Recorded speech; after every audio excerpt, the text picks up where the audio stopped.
Thank you everybody for waking up Sunday morning at 9. I did not expect anybody to know. So this is a presentation, they see these pictures. So it's not much of a presentation, just two slides. So I'm Tarun, I'm co-founder of Ether. Ether is a smart vehicle company. We are making the vision of Central and we're making electric scooters, smart electric scooters. So today I'm going to talk about evolution of product, because that's what we're building here. I'm going to talk about it by using the SC40, which is our vehicle, as the background story, to explain whatever themes I have in that.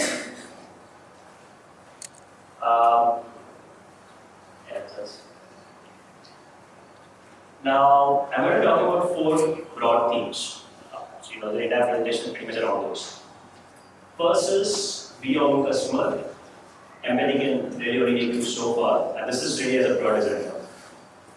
Second is people who are serious about the software should make it harder, which is something about vertical integration and how you approach again product design or building any product.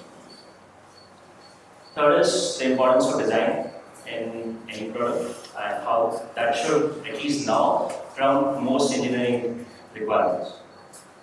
And the fourth is something which is very hot now, which is to pivot every few days and to have this entire startup philosophy.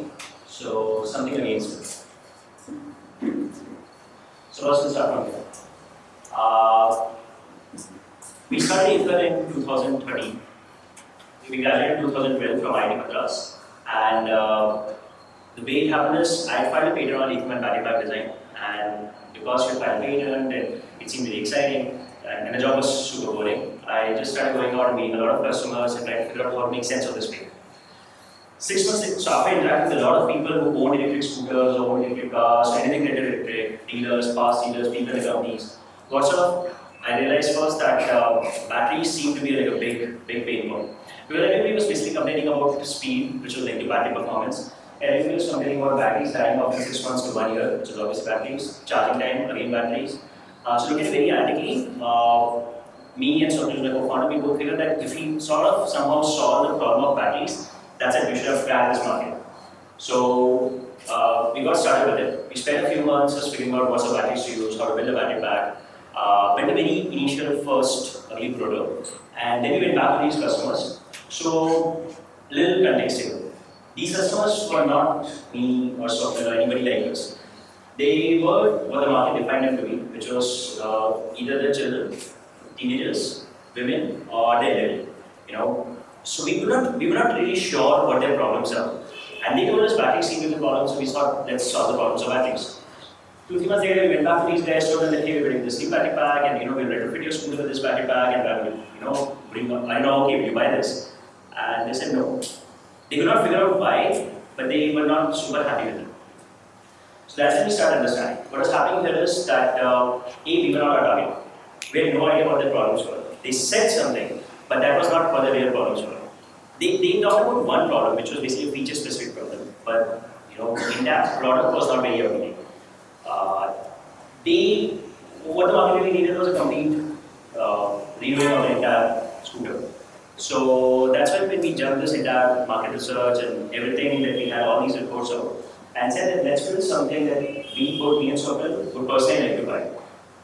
Interesting scenario because Sopil doesn't even know how to ride a scooter, and I have been just riding a Bajaj Chetak for since forever. So we loaded scooters and we bought a bunch of electric scooters, rode them for a couple of months, and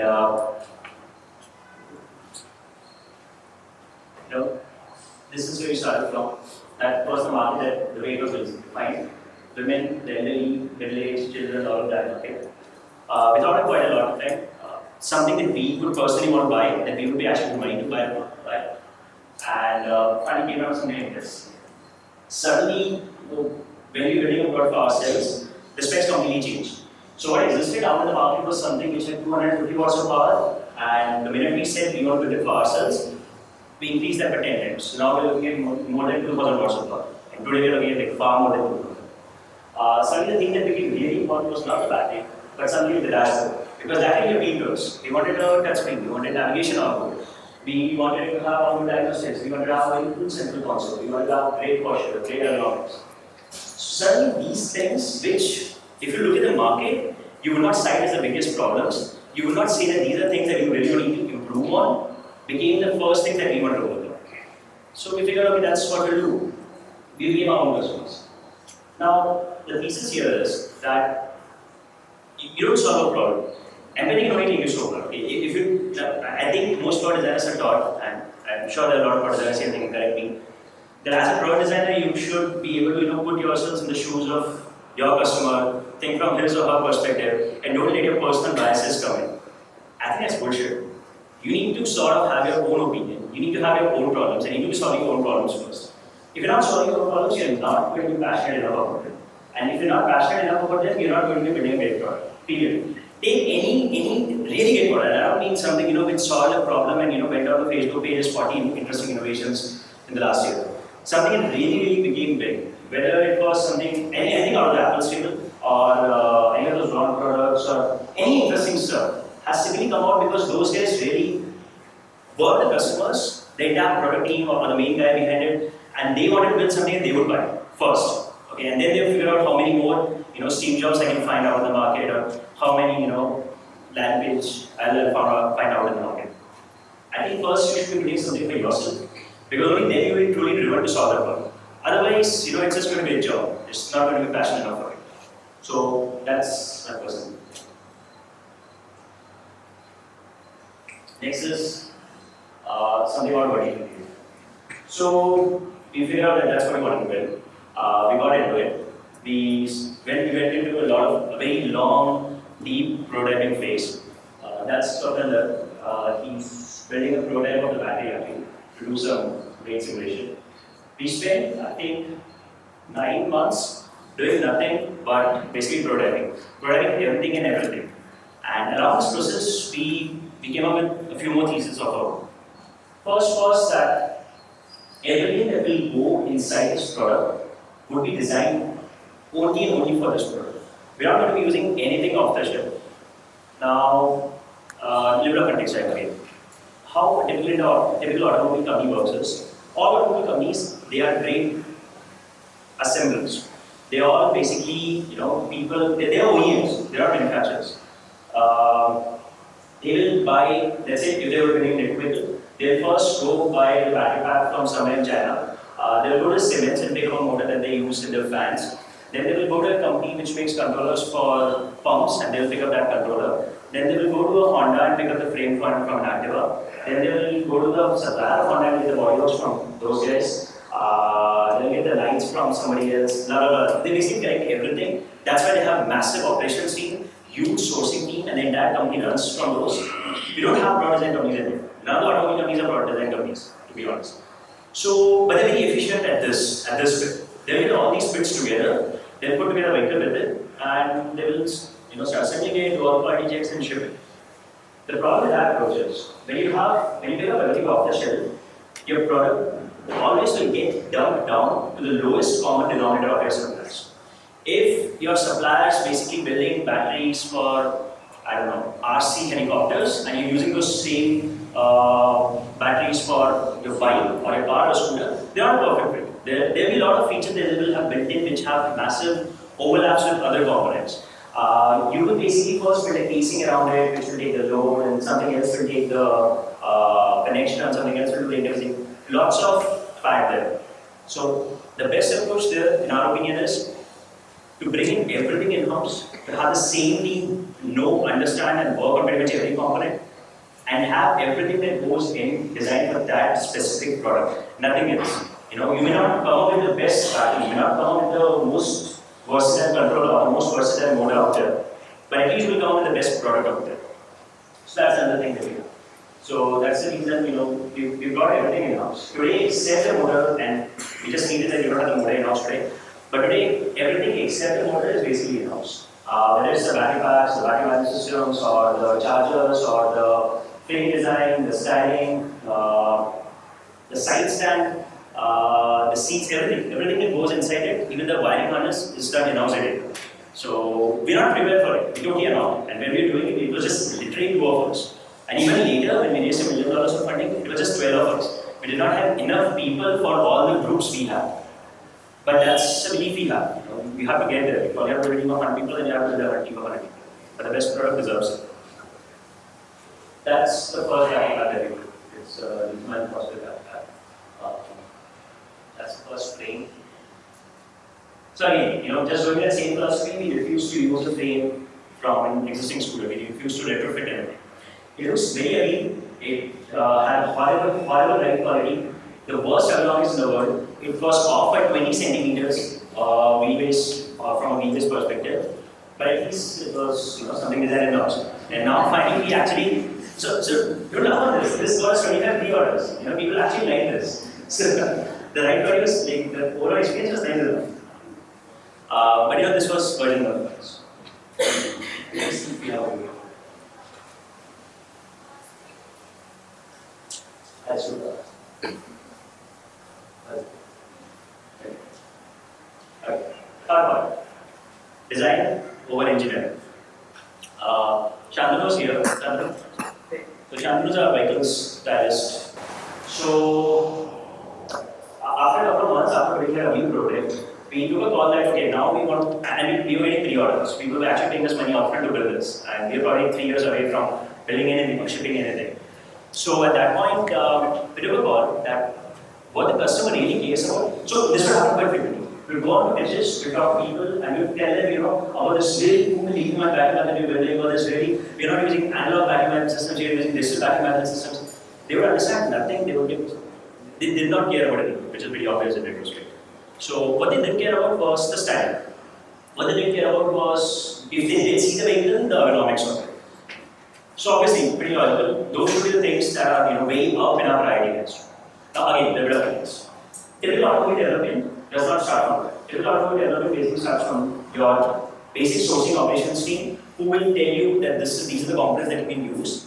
Then the engineering team, which is basically the assembly point, will basically figure out how to put all those components together. They will come up with an entire naked vehicle, and that entire naked vehicle, the CAD model will be shipped off to the styling team. And the styling team will come up with good enough wrapping around it for it to be manageable to the end customers. In the process, obviously, the old day OEMs have come up with very awesome looking products. But as a start, we figured, let's not do this. Let's start the other way around. So after that first prototype, which we jumped, we went to a styling team and we told them that why don't you guys come up with vehicle renders first? Why don't you first define how the vehicle should look like, and then we are confident about engineering. We'll figure out how to fit everything inside it. But why don't you guys figure out the exterior of this thing first? So this is these are some of the concepts that the styling team came up with on day one. They came up with a lot of concepts, I think 18 of them, and I think even this is top 2. So they kept coming with concepts, and you realize that these are pure sketches. They don't even know where the motor will go, where the shock will go, or how much space you need for battery pack. Yeah, sorry. So you were saying that you were supposed to start in the develop the centers, and then you were also saying a little earlier that you decided that you wanted to be the customer. Absolutely. Yeah, but as I see it, design is not really for oneself. You design for a person. So how did you actually give the brief to the styling team or the design team? Who were they building these sketches for? So, okay, first thing, you don't just go pick up a styling team and then you ask them to do something because conditions do it. You first sit with them for maybe weeks, months. There's enough apprehension. Then you start either respecting or trusting their instincts. Then you see their work, you see how they approach a problem, and then you start getting a sense that what they come up with is something that gels with. So again, to your first question, whatever we selected was something that me, Swapnil, and the styling team personally like. At that point, we did not care about anybody else. Do we like it or not? Because even if somebody else comes and says that design number 3 that we hate is a pretty cool design and we would probably pay money for it, we would not build it.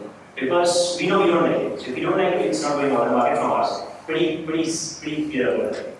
But as I understand it, user-centered design doesn't really work about how you like it. It's about you have the target audience in mind.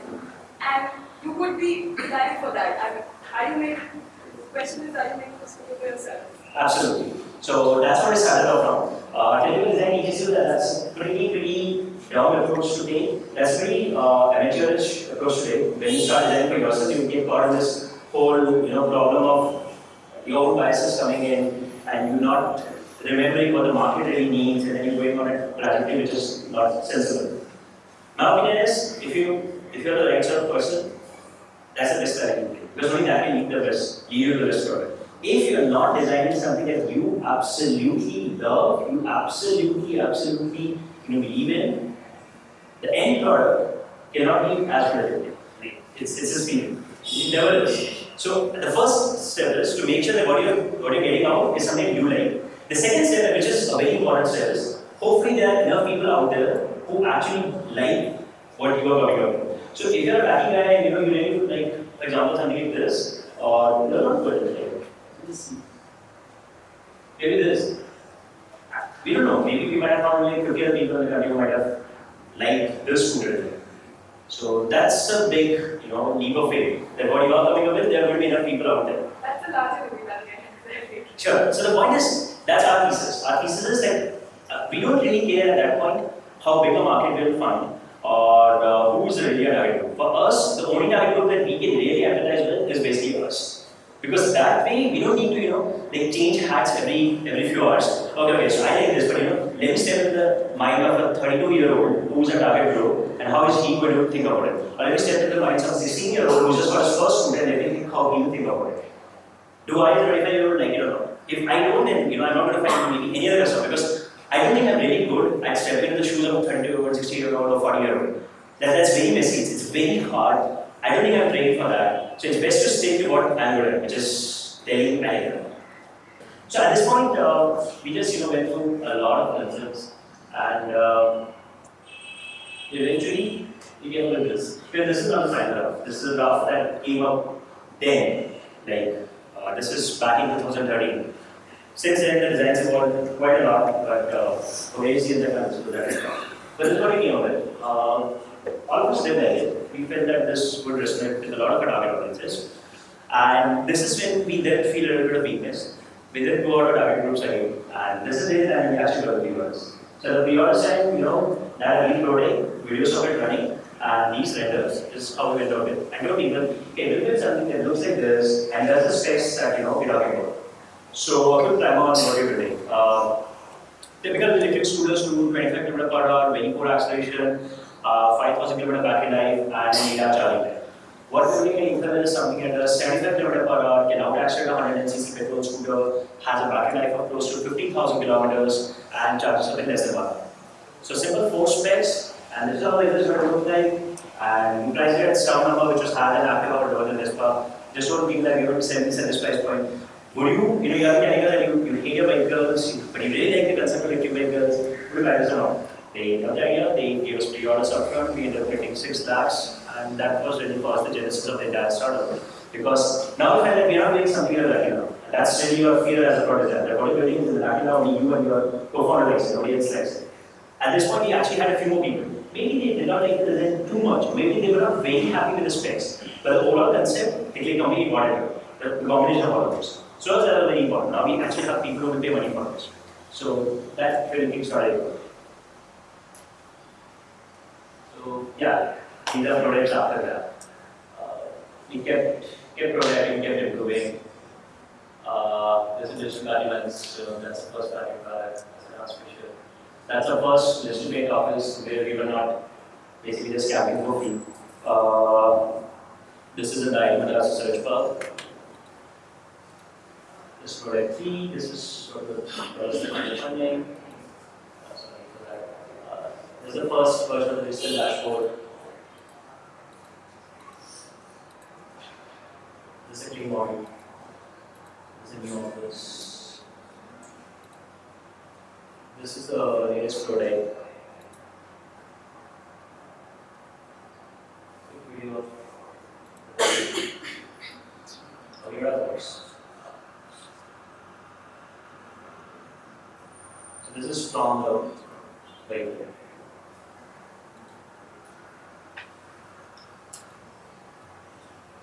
Yeah, so this is from the lab.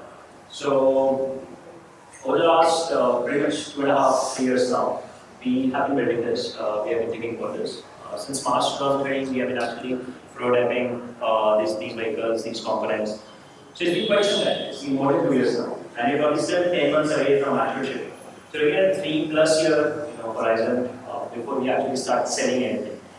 That's taken quite a bit of patience. That's taken quite some perseverance for our part. Not to get pissed off that we haven't started selling anything yet, or we have a business yet. We basically still designers. So now, I don't know, are you guys, do you guys understand lean product development, the entire concept of lean startups? So, okay, so different understandings of it. My understanding of lean startups is that you don't waste too much time into developing. You boil down, you distill your idea to the most base thing, the most important thing, the minimum viable concept, the minimum viable product. You test it out with your target audiences, or you test it out in the market, and after that you start building. So you don't take, like, let's say, 5 years to build the product, and then figure out how to, sell this, right? People like it or not. I think that makes a lot of sense. However, what's started happening in the last 2-3 years is, and that's what we experienced when we pitched, when we met other people. People have taken that to basically mean that as a startup or as basically a company, we don't know anything. So we don't know what we're building. So what we want to do is, our customers told us maybe they don't like knobs, they maybe like digital, touchscreens. So let's, take this, put a digital touchscreen on top of it. Let's show it to 50 customers. If customers like it, we'll use it. Otherwise, we'll go back to knobs or come with a button or something. And extending that to especially physical products, most people are not spending, let's say, enough time in actually developing. Nothing is testing an iPhone. What do you think is the defining feature? Was the defining feature of the iPhone? Anybody? Drop time. Okay, the dials. Anybody else? Anything? What do you think was the user interface? What do you think was the defining feature of the first smartphone? Touch, right? Now, just think about it. If the design team at that point said, hey, we don't know if the dials work or not, so let's do this. Let's take a walkie-talkie, let's put a dial on top of it to change songs, and let's figure out if that will, explode the market by 100 times or not. Obviously, the product would have, like, best case scenario, like, sold as much as possible, nothing more. So my, again, thesis is, you have to give product a bit of time, because product is not just a feature. It's a bunch of things. It's the overall experience, and the overall experience takes time to get together and for a customer to give opinions on. Yes, you have to take a lot of leaps of faith, and you will validate certain things. For example, in our case, what we did not validate was, do you like tops, faster vehicle or not? Would you be having for a faster vehicle or not? What do you think about dashboards? Something very simple. But the overall product, you can't really put out something in a short span of time and hope to get good feedback, because that feedback is going to be really productive. And if you trust that feedback, it's going to take you on a very different tangent altogether. So, with product development specifically, one needs to give it time. So, for example, we have 4 years now, we'll spend 4 years next year. But I think that's the sort of time we need to give for a sensible product out. So, just my 2 cents there. Lean development works, but in a very limited scope and not for everything. You can't go to the market to validate everything. You can't literally go and ask people to vote for every feature, every spec, price, target markets, cities that you launch in, where they want to buy it or rent. It does not work. That just means you are moving. So I'm pretty much done with the presentation. That's pretty complete. So yeah. Thanks.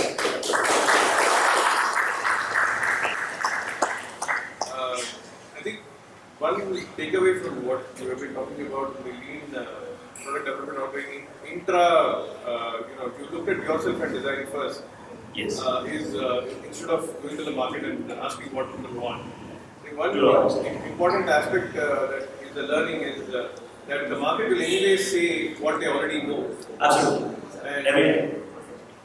and you will eventually get what is already there.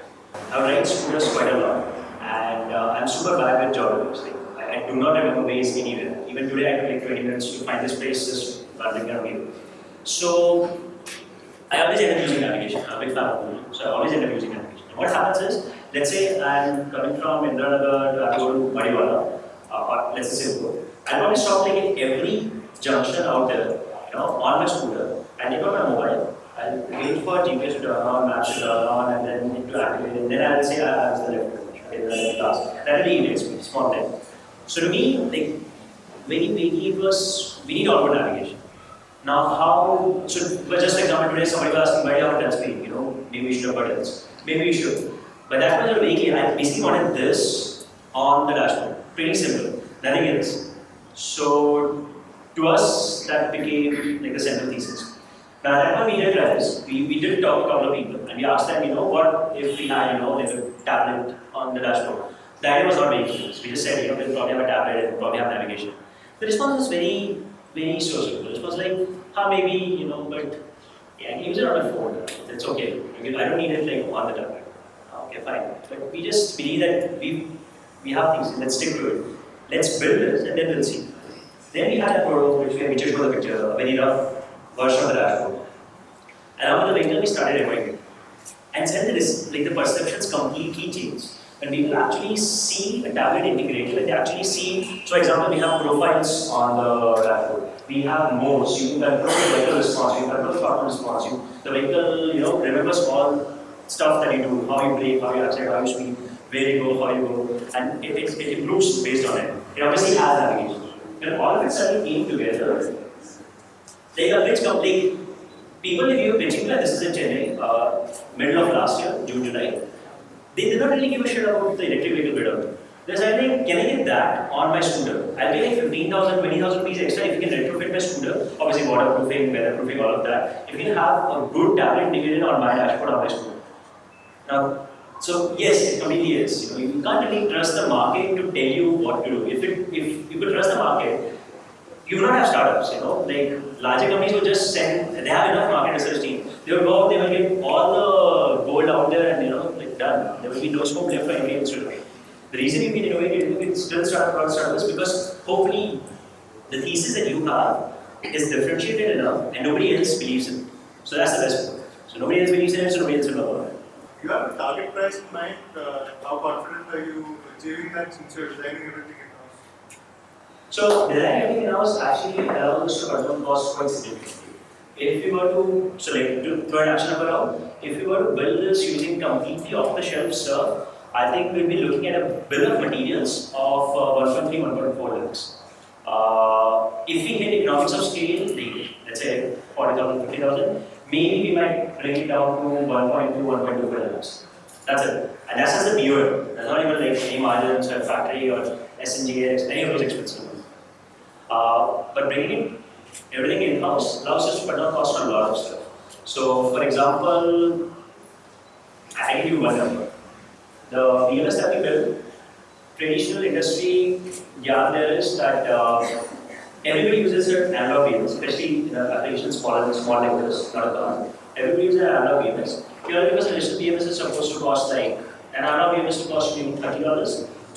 Digital VMS will cost you anywhere between $200, $300. A good enough VMS. So nobody uses a digital VMS.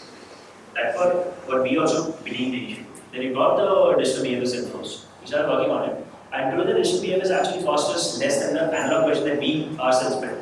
And the digital version is actually cheaper than the analog version that we can buy out from them. So we reduce costs there like by at least $170, $180. Most features have that. So we are expecting the cost to be somewhere between that of a typical Activa and a Vespa. But an exact number is hard for us to pin because a lot of it is still happening and we haven't really planned on production yet. So maybe 2-3 months we should have the final price. But nobody like Your target price is coming after the design process. yeah, pretty much. So we did not set that as a. I don't think it's a good thing or bad thing, but at least it gives us a lot of freedom. For example, if we set the target price, based on market response as let's say 65,000. 65,000 is what Activa sells at on road. I think we have lost most of the features. In fact, I'm pretty sure we would have built nothing more than what current vehicles are. A top speed of 40, charging time of 8 hours, obviously no dashboard, no smartness, There would be no carbon fiber tapping belts, there would be no very cool transmission system, so just be a motor bought from China, put on the wheel. So all that sort of happened because they set the price target right up. We did not do that. We had some vague ideas. For example, we don't really want to price ideally more than another. That's where we started off from. And then we gave the team like 6 months to figure out how to get costs down on a bunch of things. So now we're doing less than that. But no, we did not start from this is the price because we're building a different product. And in my opinion, we're building a new category, smart vehicles. So why do you want to start from a fixed price and a new category? It's super limiting. So that's where we're going to start. The reason that electric scooters have about is not just price. In fact, the pitch of current electric scooters is that hey, you can't buy an entry-level petrol moped, the Lunas out there, which are priced like 35, 36. So please buy us. We are like 30,000. And you can't afford the petrol to run those folks. So please buy us because we are like so much cheaper than because they did. So I think cost is an issue. The biggest problem is there's not a good match between what companies think they are selling to and who the actual customers are. So, and that's what dealers notice. Companies thought they're saying that this segment, which is the lowest, and this is mutual. But the people who are buying this had a Honda City Park in the garage. So obviously, they were looking at things. There was a learning about. And when they bought that, there was a huge mismatch in expectations. So the ones wasn't good, the body wasn't good, and it was just things were falling apart. That's what. So first things, we are not married to it. For example, unlike Tesla, we don't say we've also stopped actually saying we're an electric vehicle startup. We're saying we are a vehicle startup, or just a smart vehicles. So we think electric makes a lot of sense today. Who knows, 10 years later, hydrogen might make sense. Nuclear fission might make sense for somebody who knows 20 years later. We don't care about it, we are really happy to ship. And explain. So we're doing a little total cost approach. So today we are at a point where if you look, let's say 3-4 years of usage of the vehicle, the upfront cost plus the running cost of an electric vehicle is going to be lesser than a petrol scooter. So we've already reached that inflection point. The problem is the upfront cost is not good.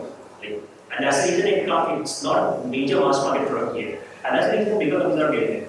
Now our bet is, and that's our understanding, that even that price point will reach in the next 3 years. So if that happens, you basically get a product, you basically get a product which can do all that a petrol vehicle does. It's far more wider, far more lighter, it's far more balanced, and is very cheap to run, has very little maintenance trouble, is priced exactly your petrol vehicle price, acquisition price, and is 8 to 10 times cheaper to run. So, I think in that point, market will suddenly flip because it will make literally 0 cents apart from you saying you want to get. It may make sense for you to go and buy a petrol scooter instead, or petrol vehicle instead. So, we are just basically betting, looking at that and betting for that future. So that's why we're doing electric today. But as I said, we're not lying to it. So TVS has a division, TVS has a division which is building electric vehicles. I think it could have 20, 30, 40 people already, probably more, since 2007. Honda has, I'm sure, electric vehicle division since like decades probably. I'm sure they're like 5 decades, just on battery applications. KTM, Bajaj has a partnership with Hero has a partnership with and for years, but it's not like they have jumped out of this like yesterday. But do you see any vehicles out there? Do you see any plans? Do you see any reports of them talking that they will launch something? So it's very simple. It's not like this is an ungettable piece of technology or an IP that only we control and hence we're building on it. Honestly, if we had that, we would just go and set up for $100 to the biggest bidder out there. That just makes so much sense. The difference here is that those guys, I completely agree with them, but then the market does not make sense. Even if they would build this, let's say plonk down $20, $30, $40 million on this, they have to sell us every so probably there's $20, $50 or $100 million on this because they have to work at that scale. So Hero will probably produce 5,000 vehicles daily. Okay. And today the estimated market size of this is 10,000 vehicles nationally over 1 year. So if they were to get into it, they will basically have massive IT capacity and they will basically just hurt their own brand. They can't afford that, right? Well, there's a huge technology in this. But just like you asked me, I completely agree with you. Electric might make sense today, lithium might make sense today, the lithium may not make sense 4 years later. And the way those companies work, they probably take 4 years to reach that stage and launch, and then somebody else in the market comes and says, yeah, use lithium at time. down. Right? They can't take such a dynamic technology like this. It does not make sense for them at their scales, and they can't enter a market which is responsible. But that's the perfect point for a startup to enter into. Because if we can sell 10,000, I think we make huge, And your big. business case makes sense at them. So for us, it makes sense. We are going to be, for example, setting up an automated assembly. We are not trying to produce a set of plant which can do 100,000 vehicles in a year. We are actually taking cottage industry approach. We are going to do a space like this and building vehicles here. Just 2-3 jigs, and that's it. 10-20 people are sending 2-3, like 5 or 10 vehicles daily, probably a little bit more. So a very manual, super non-scalable approach on day one. Purely because we just want to demonstrate there's a need for this, and we just want to build a brand at this point. They already have a brand. They get nothing out of doing this stage. We get a lot of doing this stage. Now, secondly, why build this and not another scooter or not build a more efficient engine? I think they're not the most suited for that. Do it, not do it. Somebody set up a division with 100 people in it to just design in-house engines in India. They spent, I think, 2-3 years, and they still don't have it. Because designing it is freaking hard. People have spent 100 years improving it and really drilling it down its finer details. If 2 of us say, oh, we'll design better engine, we'll be stupid. Somebody should knock us on our heads. We can't design better engines in such a small team in such a short time. It's impossible. As a startup, I think one should focus its resources on things that will have a disproportionate impact. So newer technology, for example, building battery packs in India is still very novel. So if you figure out that process, even 5 people can figure out how to put packs together, or another 10 people can figure out how to put the frame together for that pack. Instead of needing like 200 people to do it. So for us, and the amount of value and impact that we create with such a small team is huge. 10 years later, it won't be like this. 10 years later, there will be enough players on it, and then to build a battery pack of the level of expectations that people will have in the market back then would not be a task for 2 people or 5 people. You need a team of 50 people up front. And then this would be this mainstream thing. That's what happens in any industry. So, but at this point, we know we can have disproportionate impact by working on something like this. That's the reason we are betting very consciously on stuff that others are not willing to do, on stuff that is still novel. Can we use, for example, a smartphone? Can we have like heads-up display? Can we have a touchscreen which will work in any conditions? Can we have a battery pack can we have a charger specifically, which is 3 times lighter than 6 times cheaper than anything that exists in the market? Why? Because it's not like we have upgraded technology. Others are not even working on it. So if we grab this, we get a lot of value. We unlock a lot of value. That's the reason we consciously develop this also. So you guys notice we are called Ether Energy. We are not called Ether Motors. We are not called Ether Electric. Right? So I don't know if that really answers you, but that's something very deep. That's something I don't think I can usually pull off.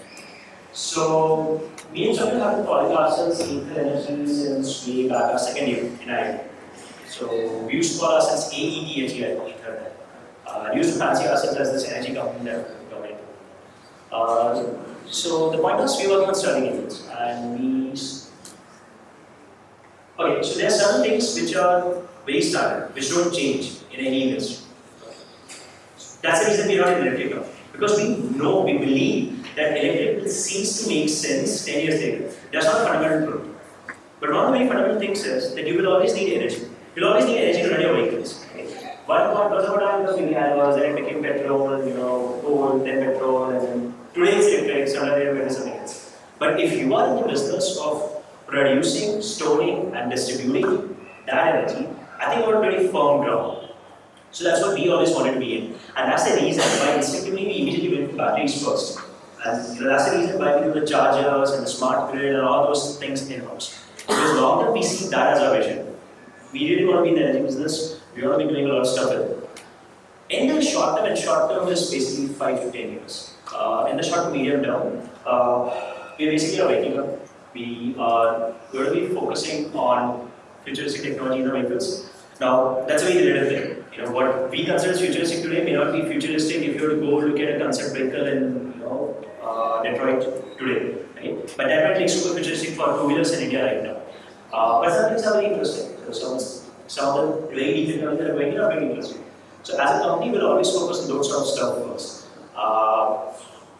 And fundamentally, we are going to be product design. We are a product company, we are product engineers, product designers, and that's how our approach towards any work is going to be. So for the first one, we're building a scooter because this makes a lot of sense to start from the scooter segment. The pricing wise, performance wise, time wise. But then going forward, you'll see us doing a lot more beyond scooters. You'll see us doing a lot of stuff on charging infrastructure. You will see us doing a lot of stuff with intelligent vehicles. So I don't know if that sufficiently answers your question, but whatever I have, that's what I just put.